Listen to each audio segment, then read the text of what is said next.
오늘 새벽에는 신명기 19장 1절에서 21절의 말씀으로 우리에게 주시는 하나님의 말씀에 함께 은혜 받기 원합니다. 이스라엘 백성들이 가나안 땅에 들어가서 하나님이 그들에게 주신 약속의 땅에 거주하여 살아갈 때에 그들에게서 발생할 수 있는 그 일들 가운데 하나님이 그들에게 명령하여 주신 말씀입니다. 그 가나안 땅에 거주할 때 그들은 세 성읍을 정하라라고 말씀합니다. 세 가운데, 그 가나안 땅 가운데서 세 곳을 정하여서 성읍을 구별해 놓고 그 성읍에 가는 길을 닦아서 모든 살인자가 그 성읍으로 도피할 수 있게 하라라고 말씀합니다. 그러니 가나안 땅이, 이스라엘 땅이 남과 북으로 길게 되어져 있기 때문에 남쪽에 하나, 또 중부에 하나, 그리고 또 북쪽에 하나, 그렇게 세 군데다가 도피성을 마련해 놓으라라고 말씀합니다. 왜 도피성을 마련해 놓느냐? 4절에 보니 살인자가 그리로 도피하여 살만한 경우는 이라고 말씀합니다. 살인죄를 범했다고 모두 다 죽어야만 되는 게 아니라 살인죄를 범하였어도 살 수 있는 그런 경우가 있다라는 것입니다.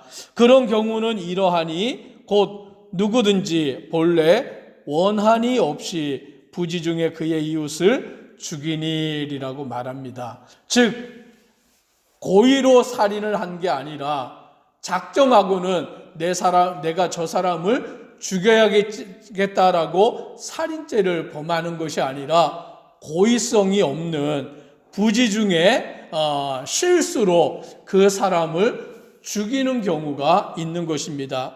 그것을 예를 들어서 5절에 말씀하기를 사람이 그 입과 함께 벌목하러 살림에 들어가서 손에 도끼를 들고 벌목하려고 찍을 때에 도끼가 자루에서 빠져 그의 이웃을 맞춰 그를 죽게 함과 같은 것이라 라고 말씀합니다.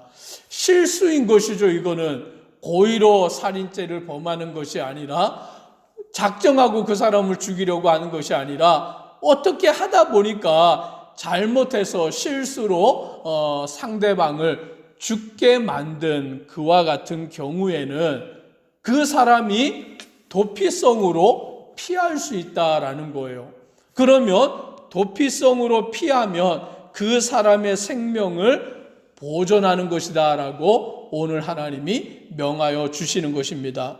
왜냐하면 원한 관계로 죽인 것이 아니기 때문에 고의적으로 작정하여서 죽인 것이 아니기 때문에 오늘 하나님은 그 이스라엘 나라에 피해 보복이 발생하는 것, 그것을 막으시려고 하는 것입니다.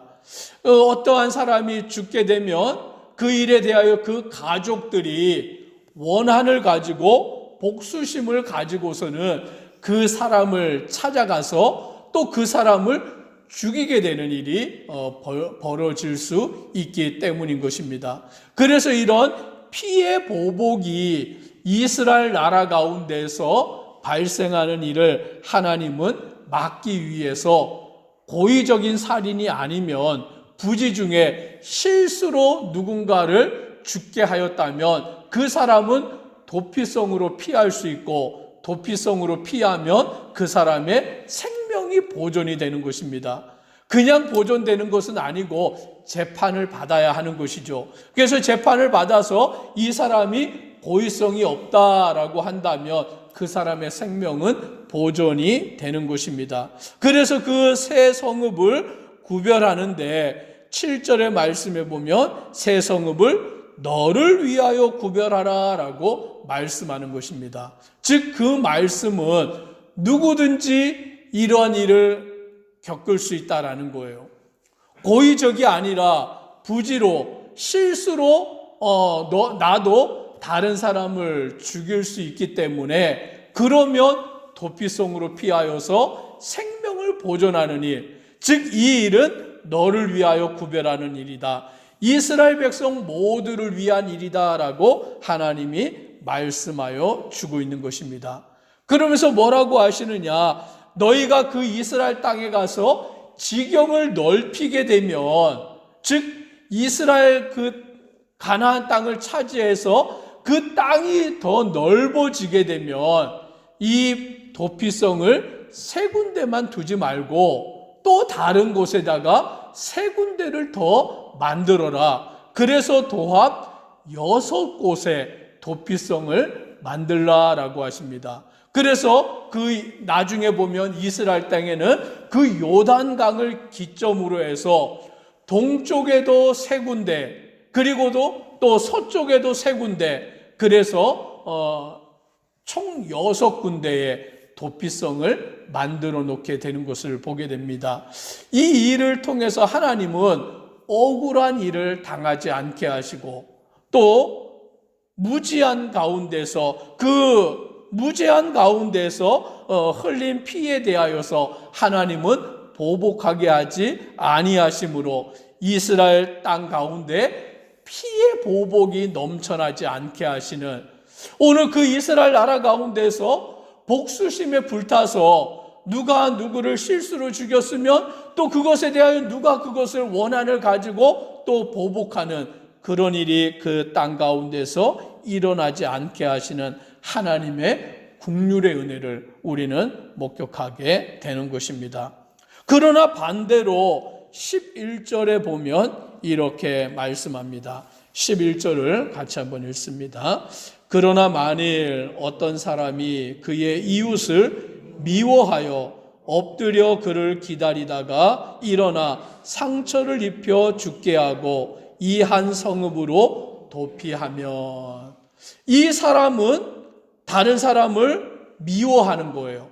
이웃에 대한 미움을 가지고서 엎드려서 기다리는 작정을 한 것이죠. 내가 저 사람이 미운인데 저 사람을 죽여야 되겠다.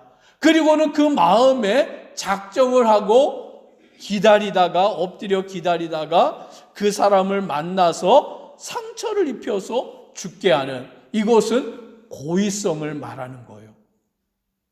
부지 중에 모르고 살인한 것이 아니라 그 마음속에 미움을 가지고 원한을 가지고 내가 저 사람을 죽여야지, 그리고는 그것을 계획하고서는 그 살인죄를 저질렀을 때 그 사람이 아무리 도피성으로 피한다 할지라도 하나님께서는 그 성읍의 장로들이 사람을 보내어 그를 거기서 잡아다가 보복자의 손에 넘겨 죽이게 할 것이라 라고 말씀하는 것입니다.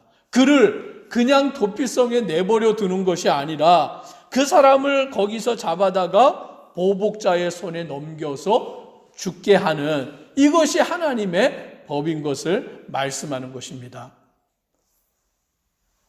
모르고서 부지 중에 살인죄를 범하였을 때는 도피성이라는 것을 통하여서 생명을 보존하게 하시지만 고의성을 가지고 계획하여서 사람을 죽인 자에 대하여서는 그 사람의 피를 흘리게 하시는, 그리하여 하나님께서 이스라엘 가운데 그런 죄가 없게 하시는 것을 우리는 보게 되는 것입니다.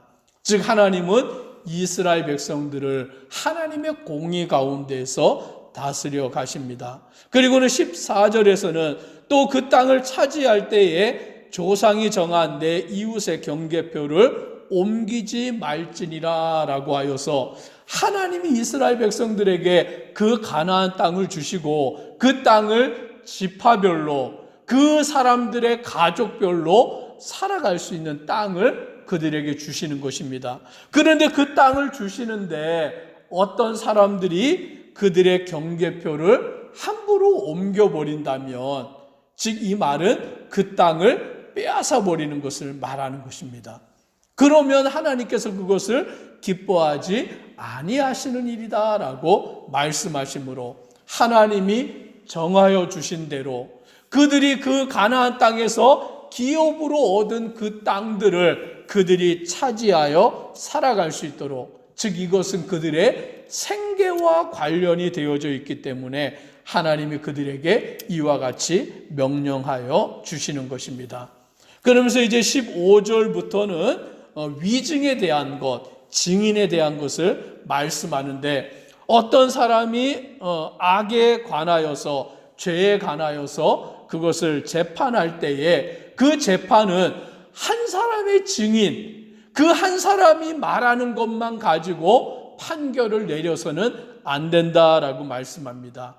두 사람이 증인으로 서든지 또는 세 사람이 증인으로 서서 그 사건을 확정해야 된다. 한 사람만 증인으로 선다면 누구든지 위증을 하여서 죄 없는 사람을 죄 있다라고 말할 수 있고, 죄가 있는데 죄가 없다라고 말하여서 그 재판을 본질을 흐리게 만들 수 있기 때문에 한 사람으로만 증인을 세울 수 없는 것이 이스라엘의 법인 것입니다. 그래서 두 사람이나 세 사람을 증인으로 세워서 그 사건을 확증하게 하셔서 억울한 일을 당하는 사람이 없게 하시는 것을 하나님이 명하시고, 또 만일 위증하는 일이 있다면 그것을 올바르게 증언하지 않고 위증하는 일이 있다면 하나님은 이 일에 대하여서 그 논쟁하는 쌍방이 같이 하나님 앞에 나와서 제사장과 재판장 앞에서 재판을 받아야 된다라는 것입니다. 즉 위증하는 한 사람의 말만 듣고 하지 말고 그 상대편에 있는 사람의 말도 들어서 양측의 말을 다 듣고 그 양측의 그 주장을 다 들어서 하나님 앞에서 제사장과 재판장이 자세하게 조사를 하여서 판결을 해야 되고, 자세하게 조사했을 때 거짓 증거하는 자가 드러나면 그 거짓 증거한 것이 판명이 되었을 때에 오늘 그가 한 그대로 형벌을 받게 하라라고 하나님이 명하시는 것입니다. 그래야 하나님은 이스라엘 백성들 가운데 억울한 일을 당하는 자가 없게 하시고, 또 부지 중에 실수로 잘못하여 사람을 죽여도 그 사람에 대하여서 생명을 보존할 수 있는 그와 같은 길들을 열어주심으로 이스라엘 사회가 무질서한 사회가 되지 아니하고 불공평한 사회가 되지 아니하고 하나님의 공의 가운데 질서 가운데 나아가는 그 이스라엘 공동체가 되게 하시는 것을 보게 됩니다. 마지막으로 21절 같이 읽습니다. 내 눈이 국률이 여기지 말라. 생명에는 생명으로, 눈에는 눈으로, 이에는 이로, 손에는 손으로, 발에는 발로이니라. 오늘 이 말씀은 무엇이냐라고 할 때 그 보복법을 말하는 것이죠. 이것을 동해보복법이라고 말하는데 그대로 갚아주는 것, 생명을 빼앗은 자에게는 생명으로, 눈을 상하게 한 자에게는 눈으로, 이에는 이로, 손에는 손으로, 발에는 발로 그것을 갚으라라고 하나님이 명하신 것입니다.